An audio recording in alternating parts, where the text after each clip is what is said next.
की सुनवाई नहीं कर रहे तो क्या काम करेंगे? गरीब ने तो बढ़ाया, ये गरीब की तनख्वाह से तो फल रहेंगे। मेरा पिताजी मर गया, मेरी माँ की आंखों से दिखाई नहीं देता, मेरी माँ बुजुर्ग कहेगी। एसआईआर में नाम काटा तो भड़क उठा युवक। डीएम ऑफिस में कलेक्टर को जमकर सुनाया और देखते ही देखते उसने हंगामा खड़ा कर दिया। दरअसल मध्य प्रदेश के इंदौर कलेक्टर कार्यालय की जन सुनवाई एक बार फिर सवालों के घेरे में है।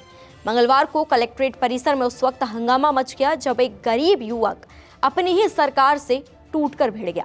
वजह क्या थी? वजह थी एसआईआर के बाद मतदाता सूची से नाम कटना और महीनों की दौड़ के बाद भी कोई सुनवाई ना होना। दरअसल ये सिर्फ एक युवक का गुस्सा नहीं था, ये उस सिस्टम के खिलाफ चीख थी जो कागजों पर तो जन सुनवाई करता है लेकिन जमीन पर गरीब की आवाज अनसुनी रह जाती है। युवक का कहना है कि वो हर मंगलवार अपनी मजदूरी छोड़कर कलेक्टर ऑफिस आता है। रोज कमाने वाला आदमी जब एक दिन का काम छोड़ता है तो उसका नुकसान सिर्फ पैसों का नहीं बल्कि घर की रसोई का भी होता है, लेकिन इसके बावजूद उसकी शिकायत आज तक हल नहीं हुई। युवक ने आगे बताया कि एसआईआर प्रक्रिया के बाद उसका नाम वोटर लिस्ट से हटा दिया गया। उसने पिता की मृत्यु प्रमाण पत्र से लेकर सभी जरूरी डॉक्यूमेंट्स जमा कर दिए थे। बीएलओ से लेकर डीएम ऑफिस तक चक्कर काटे लेकिन हर बार एक ही जवाब मिला, कल आना। कई मंगलवार बीत गए लेकिन उसका नाम वापस नहीं जुड़ा। इसी बेबसी ने गुस्से का रूप ले लिया। कलेक्ट्रेट परिसर में युवक फूट पड़ा। उसने खुलेआम कहा कि अगर गरीबों की सुनवाई ही नहीं करनी तो जन सुनवाई का नाटक बंद कर देना चाहिए। सुनिए ये। गरीब की सुनवाई नहीं कर रहे तो क्या काम करेंगे? काम धंधा छोड़ छोड़ के आएंगे क्या? गरीब के लिए सुनते आएंगे, गरीब को सुनना चाहिए ना। गरीब ने तो बढ़ाया, ये गरीब की तनख्वाह से तो फल रहेंगे। इसके आगे उसने सवाल किया कि जब कलेक्टर गरीबों से मिलते ही नहीं तो फिर कलेक्टर बनने का मतलब क्या है?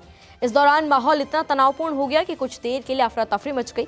हालात तब और भावुक हो गए जब युवक ने बताया कि उसके पिता की मौत हो चुकी है और उसकी जो माता है वो आंखों से देख नहीं सकती। मेरा पिताजी मर गया, मेरी माँ की आंखों से दिखाई नहीं देता, मेरी माँ बुजुर्ग कहेगी। मानसिक तनाव में वो अपनी ही मां से बैग छीनकर दस्तावेज फाड़ने की कोशिश करने लगा।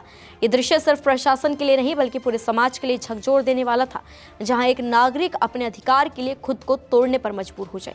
इस पूरे घटनाक्रम ने एक बड़ा सवाल खड़ा कर दिया है, क्या जन सुनवाई सच में जनता के लिए है या सिर्फ फाइलों और फोटोज तक सीमित रह गई है? एसआईआर जैसी प्रक्रियाओं में अगर नाम कटते हैं तो उन्हें जोड़ने का रास्ता इतना कठिन क्यों है कि गरीब आदमी ही टूट जाए?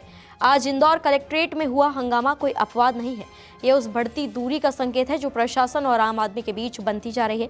अगर समय रहते इस आवाज को नहीं सुना गया तो सवाल सिर्फ एक युवक का नहीं रहेगा, सवाल पूरे सिस्टम की संवेदनशीलता पर खड़ा होगा। फिलहाल आप इस वायरल वीडियो और खबर को लेकर क्या सोचते हैं? अपनी राय हमें कॉमेंट्स बॉक्स में जरूर दें। नमस्कार, मैं हूं मानक गुप्ता।